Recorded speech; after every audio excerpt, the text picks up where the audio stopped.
La matière est constituée de molécules qui sont des assemblages d'atomes. Nous avons ici trois types d'atomes différents. Les sphères rouges représentent les atomes d'oxygène. Les sphères blanches représentent les atomes d'hydrogène. Les sphères noires représentent les atomes de carbone. Lorsque 4 atomes d'hydrogène forment avec un atome de carbone une molécule, nous avons ici un gaz qui s'appelle le méthane.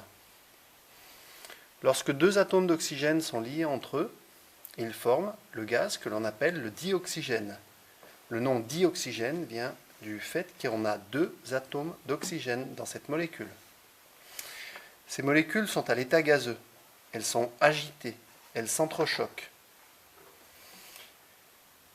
Si on est en présence d'une flamme, d'une source de chaleur, nous allons avoir une réaction chimique dans laquelle ces molécules vont se casser, les atomes vont se séparer et vont former de nouvelles molécules. Concernant la combustion du méthane,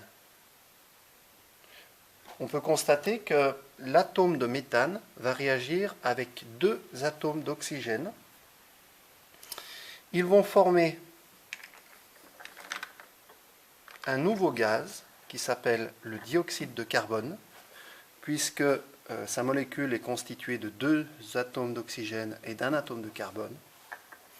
Et ils vont former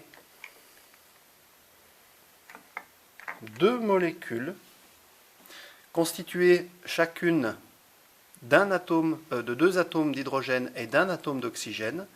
La formule chimique de cette molécule sera H2O. On reconnaît ici la molécule d'eau. Nous avons donc une molécule de méthane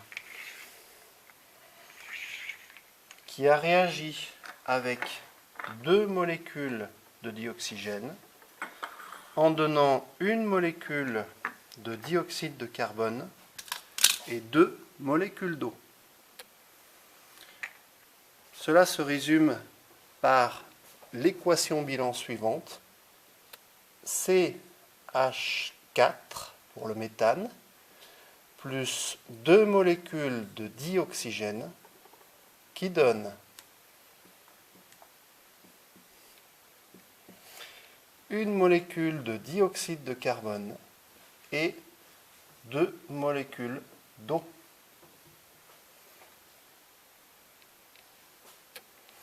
Ceci est l'équation bilan. Le bilan, quant à lui, s'écrit méthane plus dioxygène donne dioxyde de carbone plus eau.